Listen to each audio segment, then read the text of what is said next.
თქვენ უსმენთ ახალციხის დასრულთა განათლების ცენტრის რადიო ედუსტრიმს. თვალი გვადარნეთ ახალციხის დასრულთა განათლების ცენტრის რადიო ედუსტრიმის YouTube-ისა და Facebook-ის გვერდებზე.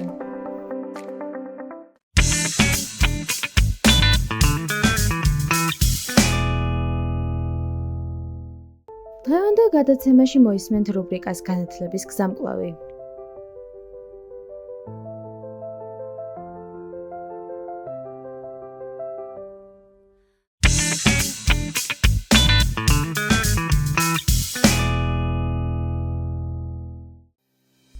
რუბრიკაში განათლების გზამკვლევი გაგაცნობთ ფორმალური და არაფორმალური განათლების შესაძლებლობებს.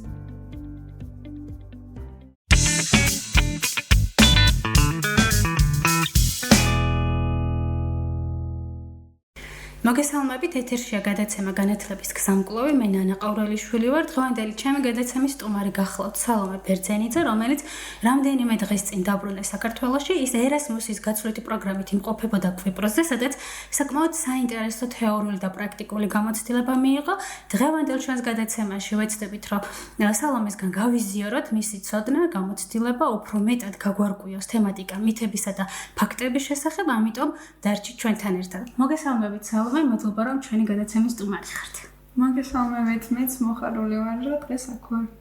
სალომე, შენი ასაკის ადამიანებისთვის ალბათ საკმაოდ მნიშვნელოვანია, რომ მსგავსი ტიპის აქტივობებში და გაცვლით პროგრამებში მიიღონ მონაწილეობა.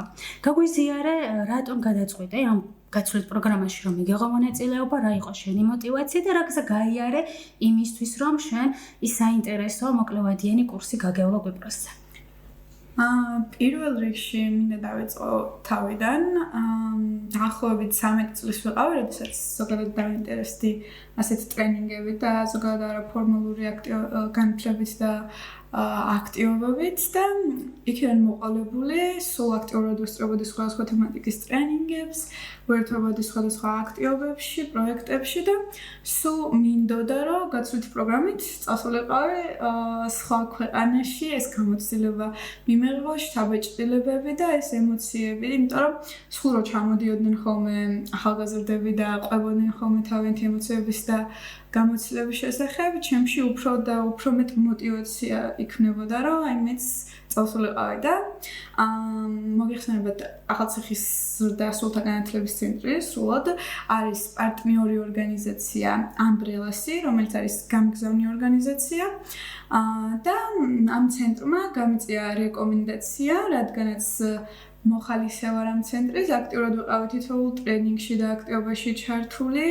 და რადიოშიც კი თავდაპირველად მოხალისედ ვიყავი 4 თვე და შესაბამისად გამიწიეს რეკომენდაცია, რადგან ჩათვალეს, რომ შესაბამისი უნარები მქონდა და შეუძლებდი რომ წასულიყავი აქტიურად ჩართულიყავი და მიმეღო მონაწილეობა და ასე მოვხვდი ამ გაცვლით პროგრამაზე. აი სანამ შეავსებდი ამ აპლიკაციას, ალბათ თემატიკა უკვე შენთვის წინასწარ ცნობილი იყო, ხო ისეა? რა გაკავშირებდა მანამდე, რა ცოდნა და გამოცდილება გქონდა აღნიშნულ თემატიკასთან დაკავშირებით, იმიტომ რომ თემა ეხება ფაქტები და მითები. მანამდე თუ გქონდა შესაძლებლობა, თუნდაც ახალციხის დასრულთა განათლების ცენტრის გარკვეულ ტრენინგ კურსებზე ან აქტივობებიდან მიგიღო ცოდნა, გამოცდილება და შემდგომ ეს გამხდარიყო შენი წინაპირობა мотиваციის, რომ ესეთ გაცვლით პროგრამაში ჩართულიყავი. კი, მქონდა გამოცდილება და პირველი წარმოდგენა რაც მქონდა, როდესაც მითხეს რა იყო თემატიკა, პირდაპირ წარმოვიდგინე დეზინფორმაცია, სრულ ინფორმაცია რაც არის გავრცელებული და ზოგადად ფაქტები და ნამდვილი ინფორმაცია რაც არის გავრცელებული სოციალურ ქსელებში და ზოგადად საზოგადოებაში.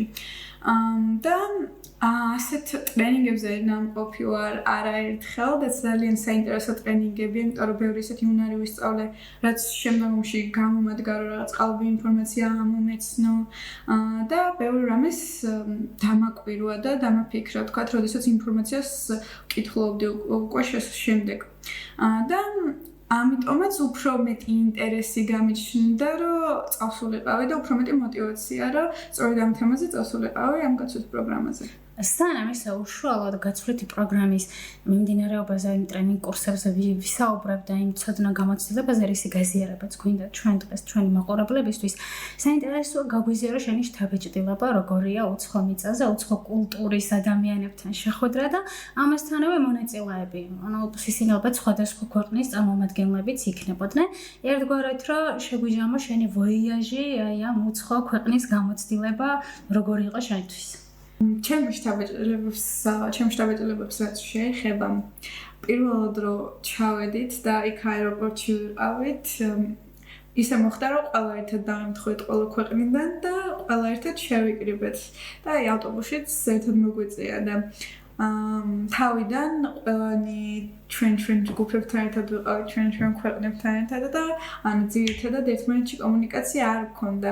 მაგრამ მე ნელა რომ გავიხსენით და კონდა კომუნიკაცია ერთმანეთი გავიცანით აი საიდან ხართ, რამდენი წლის ხარ სასახელები, მე უფრო მარტივი გახდა ყველაფერი და ჩემზე შთაბეჭდილება რამდენიმე რაღაცა მოახდინა. პირველ რიგში თვითონ კვიპროსმა და კვიპროსის ახალგაზრდებმა და ზოგადად კულტურამ ძალიან ბევრი რამე არ ვიცოდი კვიპროსის შესახებ, თვითონ ახალგაზრდებმაც ბევრი რამე მომიყვეს, რაღაცა ინფორმაციები, ფაქტები და ბევრი მითი რაც ვიცოდი დაიმსხვრა და სხვა ქვეყნების შესახებაც ანალოგიურად ძალიან ბევრი რამე არ ვიცოდი და აი მათგან რომ მოვისმინე სულ სხვანაირი ყოფილა და ჩვენ შესახებაც თუნდაც საქართველოს შესახებ ბევრი რაღაცა მითი იცოდნენ მაგალითად ერთ-ერთი იყო რომ გითხრეს თქვენ რუსულ ენაზე ხო საუბრობთო და ანუ ამხელა შოკი გქონდა რომ უკვე კიდე ეგეთი კითხვა რო უჩნდებათ ანუ ბევრი რაღაცა რაც ერთმანეთის შესახებ სხვადასხვა ქვეყნების შესახებ ჩვენ არ ვიცით და ბევრი მითი ვიცით რაც სინამდვილეში ეგრე არ არის და ძალიან მნიშვნელოვანი იყო ეს კომუნიკაცია და მთლიანად შთაბეჭდილება რო შევაჯამოთ იქნებოდა რომ ახდოვანებული და ძალიან დადებითი ემოციებით დავრჩი ბევრი რამე გავიგე როგორც ვახსენე ბევრი ახალი იყო, ბევრი ნაცნობი იყო და ეს უცხო ადგილასაც რო ვიყავი და იქ ვატარებდი დროს, უცხო ენაზე კომუნიკაცია მქონდა, მაინც სხვანაირი და თავის მხრივ შთაბეჭდავი იყო და სხვადასხვა ემოციები და დადებითი ემოციების გამომწვევი. მართლაც მნიშვნელოვანია ერასმუსის გაცვლითი პროგრამები ახალგაზრდებისთვის, იმიტომ რომ ერთის მხრივ ეს გეხმარებათ ინგლისური ენის გაუმჯობესებაში, მეორეს მხრივ სხვადასხვა ქვეყნის წარმომადგენლები ეცნობით ერთმანეთის კულტურას და ეს უფრო მეტად გაახლოვებთ ახალგაზრდებს და შეიძლება იმდენად მყარი და საინტერესო ურთიერთობა დაამყაროთ, რომ სამომავლოდ თანამშრომლობა განახორციელოთ სხვადასხვა აქტივობების მიმართულებით და მესამე ის, რომ რა თქმა უნდა, მოდიხართ გარკვეული ცოდნით და გამოცდილებით, რასაც შემდგომში უკვე თქვენს თემშიც ავრცელებთ ამას. მეც ვიყავი რამდენიმე წლის წინ მსგავსი პროექტის მონაწილე, დაახლოებით 6 თვე ბულგარეთში ვიმყოფებოდი. ზუსტად იქ დაიწყო ჩემი რადიოაქტივობა, ასე ვთქვათ, ჩემი პრაქტიკული გამოცდილება და სწორედ აი ეს კულტურული საღამოები უფრო მეტად გვაძლევს საშუალებას, რომ ერთმანეთის კულტურა ახლოს გავიცნოთ და აღმოვაჩინოთ, რომ ყველას რაღაცა თავისი ხიბლი და საინტერესო ისტორია გააჩნია. და ძალიან მიხარი, როდესაც ახალგაზრდები ერთვებიან მსგავსი ტიპის აქტივობებში. სალომე, მანამდე მაგალითად, როდესაც იგებდი ტერმინებს მითები და ფაქტები. და შემდგომ უკვე გაიარე სასწავლო კურსი. რა შთაბეჭდილება მოახდინა, შეგიცვალა თუ არა რაიმე ცოდნის მხრივ, ან რა გაიგე ახალი, რაც ჩემთვის საინტერესოა და ზოგადად რა ჩვენი მაყურებლებისთვისაც ავხსნათ, რას მოიაზრებს, როდესაც ვსაუბრობთ მითებსა და ფაქტებზე.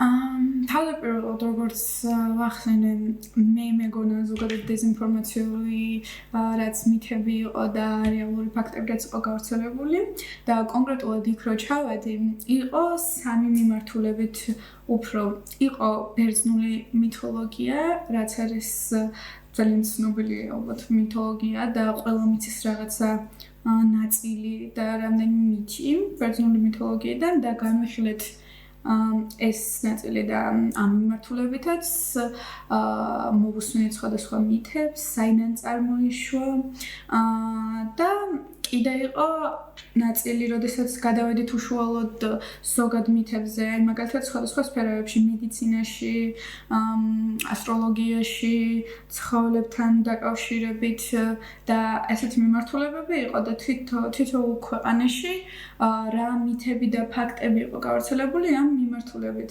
აი მაგალითისთვის იყო როდესაც ეს იყო მედიცინაში, როდესაც გაქვს სიცხე ან გაციება, ფეხები უნდა ჩაალაგო მარილიან წყალში და ეს ერთ-ერთი ქვეყნის წარმომადგენელმა დაწერა. და შემდეგ უკვე ამ ყველაფერს რო წერდით, ცვლიდით ადგილმდებარეობებს და ყველა ქვეყანა შეეძლო თითო თემატიკაზე რაღაცა თითო ფაქტიან მითი დაეწერა თავის მხრივ, თავის ქვეყანაში გავრცელებული. და შემდეგ უკვე ვინც ბოლო ჯგუფი მოხდებოდა, ეს ანალიზებდა ამ მითებს, რამდენად სწორი მითი იყო თუ ფაქტი იყო და პრეზენტირებას აკეთებდა, აი რა ჩამოიწერა საბოლოო ჯამში შეჯამების მხრივ, რა იყო აქედან მითები, რა იყო ფაქტები და ამანაც უფრო დაგვაახლო. ბოლოს რა დაადგინეთ? მითია თუ ფაქტი, რომ მარილიანი წყალი შველის სიცხეს დაწევას?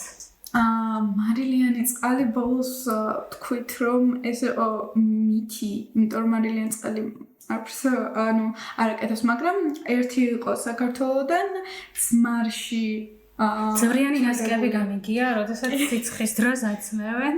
ძვრიანი ნასკები და კიდევ თვითონ ძმარში ჩადება ფეხების როგორც არის მარილიან წყალში და ეს ფაქტია, იმიტომ რომ ახურებს ფეხებს და ძალიან მნიშვნელოვანია რომ ამ დროს თბილად გქონდეს ფეხები და შესაბამისად უფრო ხელს უწყობს რომ მალე გამოჯამთვლოდა და ეს გაცება დიდხანს არ გქონდეს და ასე დავახარისხეთ მოკლედ. აი რა ინსტრუმენტები არსებობს, ესე კონკრეტულად რომ დადეთ ფაქტი რომ თურმე ძვრიანი ნასკების სიცხეს წევს, მაგრამ მითი აღმოჩნდა რომ მარილიანი წყალი არანაირ გავლენას არ ახდენს.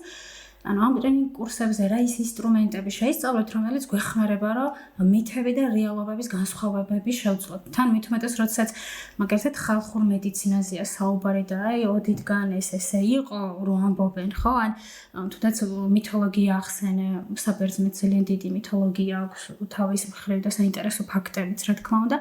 რა ინსტრუმენტები შეისწავლე, რაც იმაში გეხმარება, რომ რაღაცა ფაქტი მითისგან გაარჩიო. პირველ რიგში ჩვენთვის მე მაგალითად მედიცინის სფერო შემოხვდა ბოლოს. ერთი პლუსი რაც იყო, ჩვენი ერთ-ერთი ლიდერი, რომელიც ამ პროექტში იყო წამყვანი, ის სწავლობდა ბიოლოგიას, ან ბიოლოგი იყო და მედიცინის მხრივ სწავლობს უბრალოდ უნივერსიტეტში.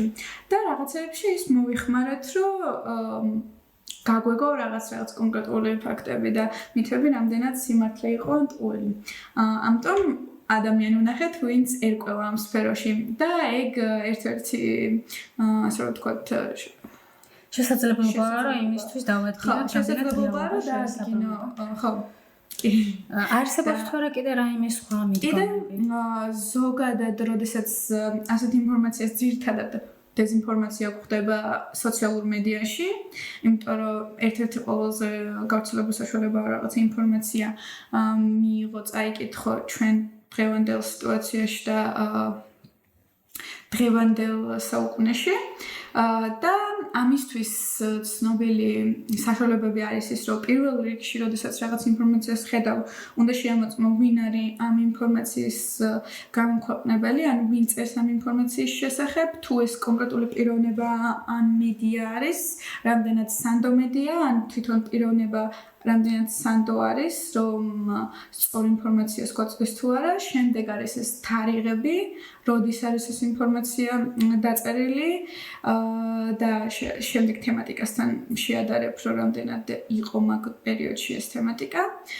გარდა ამისა, კომენტარებს ხშირად უნდა მივაქციოთ ყურადღება სხვა ხალხის გამოხმაურებას ამ ინფორმაციის შესახებ. ასევე რაც სანდო წყაროებია, მაგალითად სანდო მედიები, მასშტაბური მედიები, რომლებსაც რეპუტაცია აქვთ იმისა, რომ ნამდვილად სწორ ინფორმაციას დებენ, მანდაც რომ გადავამოწმოთ ეს ინფორმაცია და ასევე არის სპეციალური საიტები, სადაც შეგიძლია მივთითო ლინკი და მაგის მიხედვით გიმოწყობს რამდენიც სწორი ინფორმაცია არის.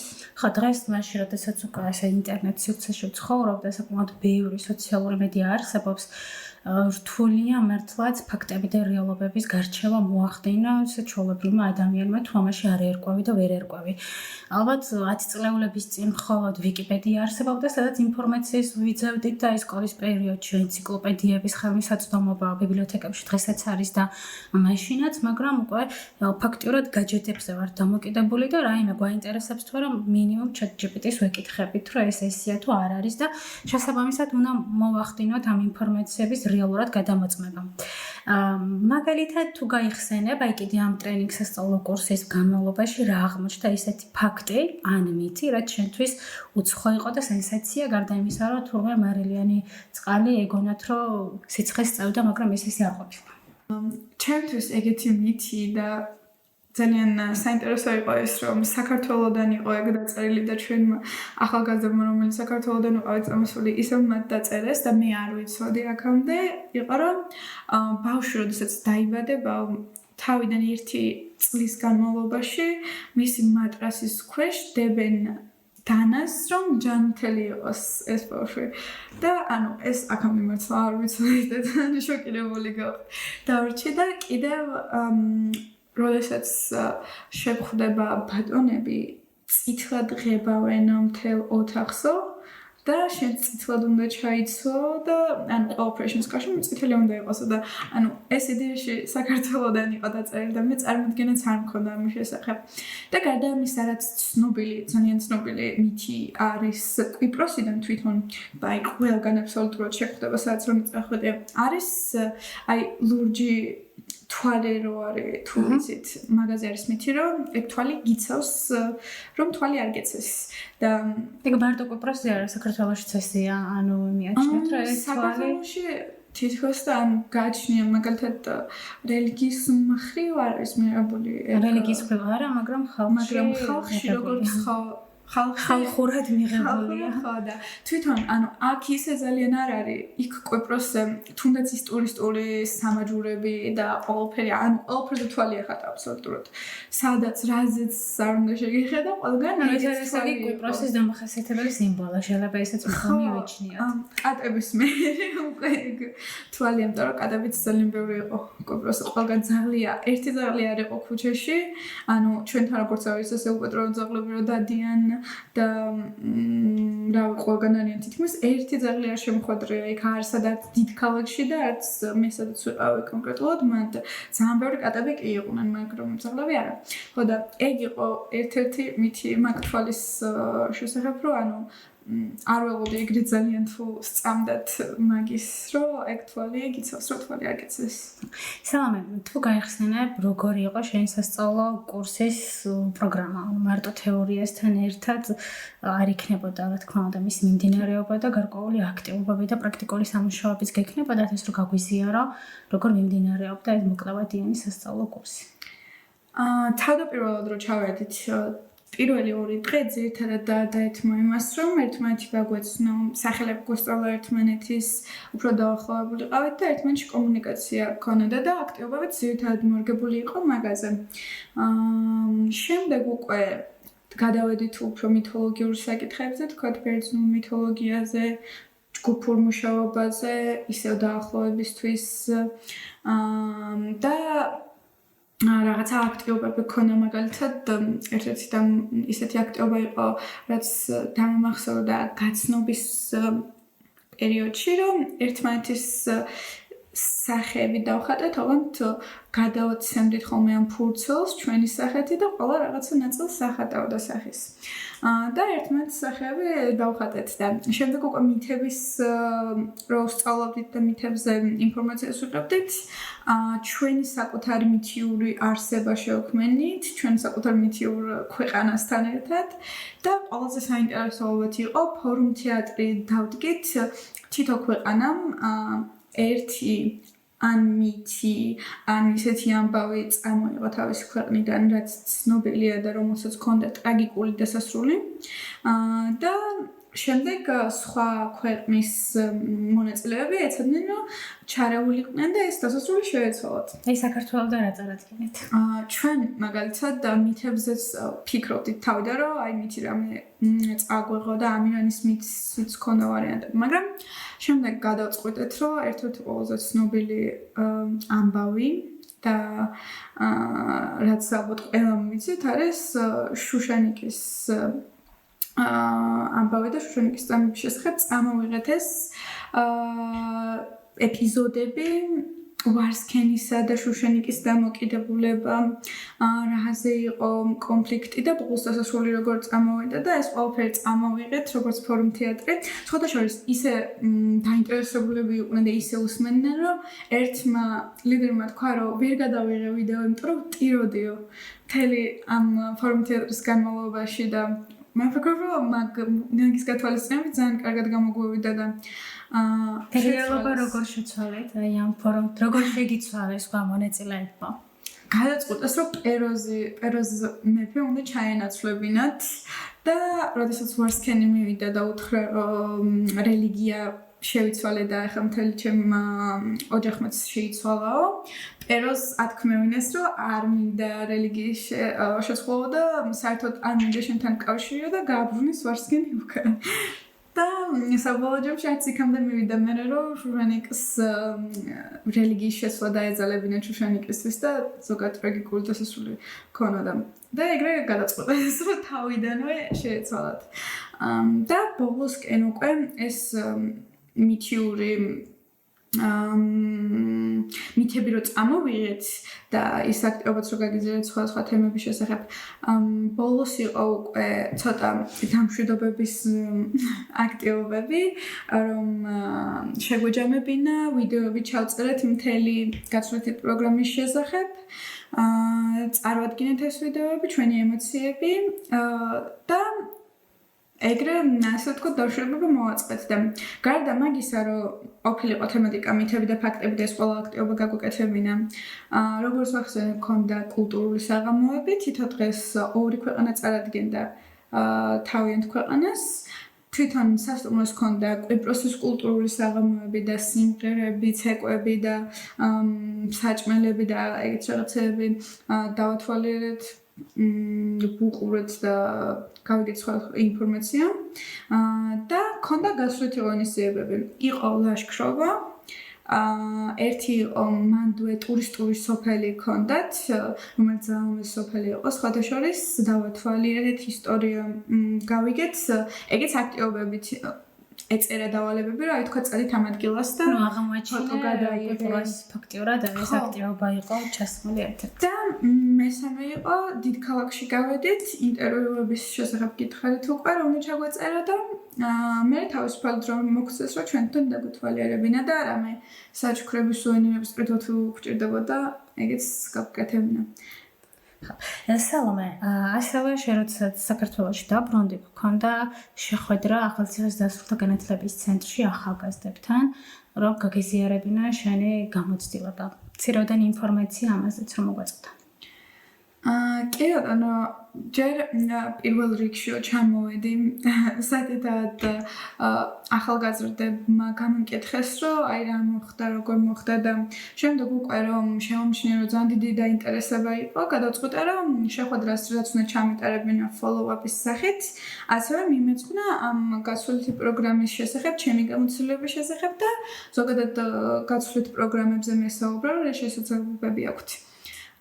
და დავგეგმეთ ასეთ შეხვედრა, წარმოიშვა ეს იდეა სწორად აქედან და მოვიდნენ ახალგაზრდები, რასაც სურვილი ჰქონდათ, რომ გაიგოთ ინფორმაცია. პირველი ნაწილი ძირითადად მიეძღვნა ჩემს გამოცდილებას და რა სიტუაცია იყო თვითონ იქ ამ ერთი კვირის განმავლობაში რა გავაკეთეთ, რა უნდა იცოდნენ და რას უნდა ელოდნონ, როდესაც გასვლით პროგრამაზე წავლენ. მეორე ნაწილი იყო კონკრეტულად მითებზე და ფაქტებზე მე რაც გავიგე და რა ინფორმაცია შევიძინე, ის გავუზიარე და ასევე რაც საინტერესო აქტივობები იყო გადმოვიტანე ამ ტრენინგში და ჩავრთე ეს პრაქტიკული ნაწილიც და მესამე ნაწილი იყო კონკრეტულად შეჯამება ზოგადად გაცვლით პროგრამებზე ვისაუბრე შესაძლებლობებზე, რომელი ორგანიზაციები არის და სად შეიძლება მოძებნონ ახალგაზრდებმა, რა კომპეტენციები დასჭირდებათ ამ გაცვლით პროგრამებში მონაწილეობის მისაღებად და კითხვა-პასუხის რეჟიმი იყო, თუ რამე კითხვა ქონდათ დამატებით, რომ მიპასუხა. ხო ძალიან მნიშვნელოვანია, როდესაც თანატოლი გიზიარებს ჩვენს გამოცდილებას და ერთგვარად ხდები მოტივატორი იმისთვის, რომ სხვა ახალგაზრდებიც დაინტერესდნენ მსგავსი ტიპის აქტივობებში მონაწილეობისთვის. სალომე, ბოლოს კი რა შევამჯამოთ, ალბათ მნიშვნელოვანია, როდესაც ჩვენი თანატოლები ესე გისმენენ, რა რჩევებს და რეკომენდაციებს მისცემდი მათ, იმიტომ რომ მნიშვნელოვანია გამოცდილი ადამიანი, ვისაც უკვე ერასმუსის გაცვლით პროგრამაში აქვს მონაწილეობა მიიღებული და ასევე შენ ახსენე, რომ ახალციხეში არაერთ ტრენინგ კურსებზე ხარ დასწრებული, მნიშვნელოვანია ერთგვარად იმისთვის, რომ იყო მეტად უფრო აქტიური და შესაბამისად კითხვის ნიშნებით ჩდება, რომ რა ეტაპი უნდა გავიარო, რა არის მნიშვნელოვანი, რაზე გავამახვილო ყურადღება, აი ამ კუთხით, რომ შევუჯამოთ ჩვენს მაყურებლებს შენი რჩევები. კი ბატონო, პირველ რიგში, რასაც გირჩევდით, აი ის იქნება, რომ აქ თუ გაქვთ შესაძლებლობა რომ დაესწროთ სხვადასხვა ტრენინგებს, აქტივობებს, აუცილებლად აქტიურები იყოთ და დაესწროთ თითოეულს, იმიტომ რომ ეს მაინც უნარები, კომპეტენციები, რასაც ინვითარებ ამ არაფორმალური განათლების დროს და ის ცოდნა, რასაც იღებ ძალიან მნიშვნელოვანია, რადგან სწორედ გამგზავნი ორგანიზაციები, როდესაც აპლიკაციებს განიხილავენ, აკვირდებიან და დიდ ყურადღებას აქცევენ ამას, რომ რამდენად აქტიური იყავი და რა გამოცდილება გაქვს ამ გაცვლითამდე, რომ რამდენად შეძლებ იქ ადაპტაციას, მორგებას და სხვა აქტივობებში ჩართოს. ამიტომ პირველი რჩევა რაც იქნება ის, რომ ჩაერთოთ აქტიურად არაფორმალურ განათლებაში და აქტივობებში, მონაწილეობა მიიღოთ და თქვენ სადაც რომ რაღაცაები განახორციელოთ და შესაბამისად უფრო აქტიურები იყოთ მაგ მხრივ. მეორე რჩევა, რაც იქნება, რომ არ შეგეშინდეთ, რომ საზღვარგარეთ წახვიდეთ და აპლიკაციები შეიტანოთ ასეთ გაცვლითებში. პირველი გაცვლითი პროგრამა ყოველთვის ყველაზე ძნელია და არც იმან უნდა უკან დაგახევინოთ ან შეგაშინოთ, რომ უარი შეიძლება მიიღოთ და ბევრჯერ უნდა ცადო, რადგან აქედანაც გამოცდილება და ესეც სასწავლო მაგალითი არის და რამდენი შესაძლებლობაც გექნებათ, იმდენჯერ უნდა ცადოთ და არ უნდა შეუშინდეთ, რომ წახვიდეთ საზღვარგარეთ და ეს გამოცდილება მიიღოთ და ასეთ აქტივობებში ჩაერთოთ. და გარდა მაგისა იქნება რჩევები, რომ მაქსიმალურად იქაც რომ ჩახვალთ, მაქსიმალურად პოზიტიური იყოთ, აქტიური იყოთ, ეცადოთ რომ სხვა ქვეყნის წარმომადგენლებთან უფრო მეტი კომუნიკაცია გქონდეთ, გაიცნოთ მაგათი კულტურა, დაელაპარაკოთ რაღაც საერთო თემებზე, იმათ შეხედულებები გაიგოთ და მაქსიმალური აიღოთ ამ გაცვლითი პროგრამისგან. და მეტი სხვა ესეთ რჩევა არაფერი, ალბათ ეს შიშები დაძლიოთ, იმიტომ რომ პირველი ალბათ ერთ-ერთი შემახერხებელი ფაქტორი, როდესაც სადმე პროგრამაში ხებულ მონაწილეობას ეს არის შიში. შიში აი რამდენად გამომივა, შიში აი რო არ ამიყვანონ, უბრალოდ ცხოვრება ყველაფერი ხდება, როგორც იტყვიან, ცდაბიტის მონახევრია და აი სწორედ ესეთი პროგრამები და პროექტები გვეხმარება ძალიან ბევრი უნარების განვითარებაში, არა მარტო ის, რომ სწავლობთ კომუნიკაციას სხვა ენაზე, არამედ რაღაცა საერთო თემების და საკითხების ირგვლივ ახალგაზრდები ერთიანდებით და ფაქტიურად ამყარებთ იმ კომუნიკაციის ჯაჭვს, რომელიც სამოულად შეიძლება თქვენს კარიერაში იყოს ერთ-ერთი მნიშვნელოვანი ფაქტორი. გარდა იმისა, რომ გამოცდილებას აგროვებთ, გარდა იმისა, რომ სხვა კულტურას და სხვა ქვეყანას ეცნობით და ისიც ძალიან დიდი მიღწევაა, რომ აი ამ ასაკში უცხო ქვეყანაში მიდიხარ მარტო დამოუკიდებლად, იმიტომ რომ ალბათ 10 წლეულის წინ ესეთი შესაძლებლობები ნაკლებად არსებობდა. ან ერთეულებისთვის იყო ხელმისაწვდომი.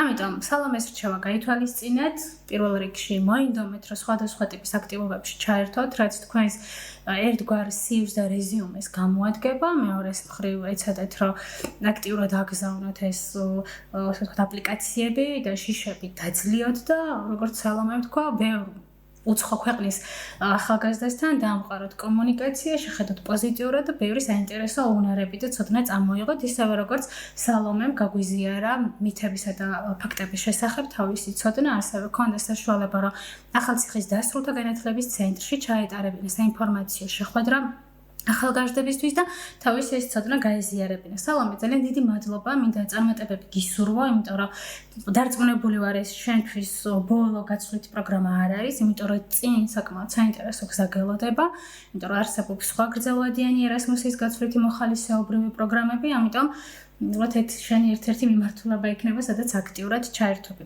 მადლობა, რომ გვისმენთ და გვეყურავდით მომავალ შეხვედრამდე.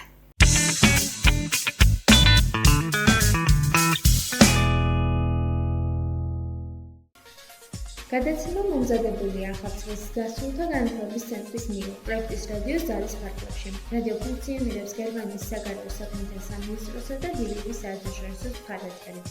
თვალი გვადევნეთ ახალციხის დასრულთა განათლების ცენტრის რადიო უსტრიმის YouTube-სა და Facebook-ის გვერდებზე.